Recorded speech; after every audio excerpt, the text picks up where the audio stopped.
ఆ మనిషిని. అయితే ఈ జరిగిన సంభాషణ ఏంటంటే 15వ అధ్యాయానికి వెళ్ళిపోతాం. 15వ అధ్యాయం. దేవుడు తన మహిమతో సంతులేని అబ్రహాముని ఆశీర్వదిస్తాననే మాట వాగ్దానం చేశాడు. ఇంతకీ దేవుడు ఆ మాటలో నిలబడతాడా అని అంటే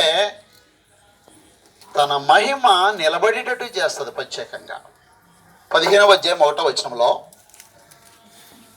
ఇది జరిగిన తర్వాత యెహోవా వాక్యం అబ్రహాముకు దర్శనం వచ్చి, అబ్రహామా భయపడకము, నేను నీకు కేడెమో, నీ బహుమానం అత్యధికము అని చెప్పాను. నేను నీకు తోడుగా ఉన్నాను, నీకు తోడుగా ఉన్నాను కానీ నీ ఆస్తిని అభివృద్ధి చేస్తున్నాను అన్నాడు. అంటే ఏంటి దాని అర్థం?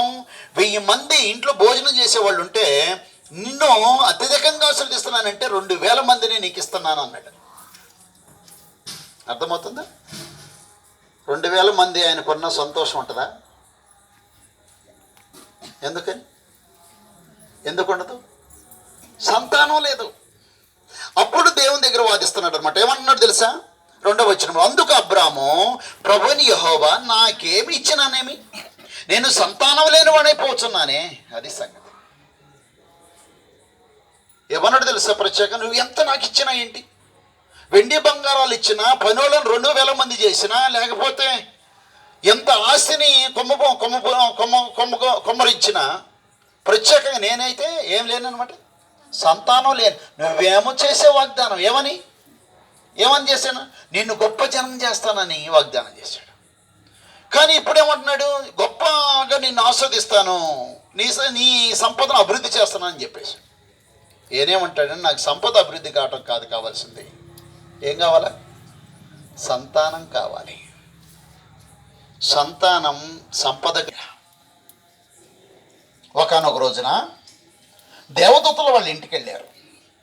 వెళ్ళిన తర్వాత ఆయన ఏం చేశాడంటే తెలియక, వాళ్ళు దేవదూతలను తెలియక ఇంటికి తీసుకెళ్ళి భోజనం పెట్టి అంత వాళ్ళకి కావలసిన మరమ్మతులు చేసి చివరికి వాళ్ళని సాగనంపడానికి ప్రయత్నం చేస్తుంటే, ఎక్కడ నీ భార్య అని అడిగాడు. ఎక్కడ నీ భార్య అని అంటే ఏం జరుగుతుందన్నమాట? లోపల ఉంది. ఇంట్లో గుడారం ఉంది, మనలాగా డాబాలు కదా, గుడారం లోపల ఉంది. అయితే ఏమన్నాడు తెలుసా? మీదడికి నీ ఇంట్లో ఒక కుమారుడు అనుగ్రహించబడతాడని. మీదడికి నీ ఇంట్లో కుమారుడు అనుగ్రహించబడతాడని. ఎప్పుడు ఏ వయసులో ఇంతకి కుమారుడు? ఏ వయసులో కుమారుడు?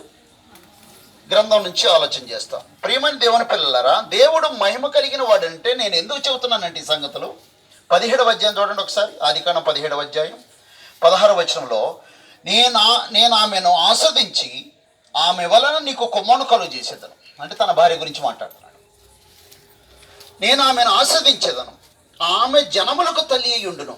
ఇందాకేమో నేను గొప్ప జనం చేస్తానని ఆయనతో అన్నాడు. ఏమతో అన్నాడు అనమాట? ఏం గొప్ప తల్లి అయింది, చాలా మంది జనానికి తల్లి అయిద్దని చెప్పేశాడు.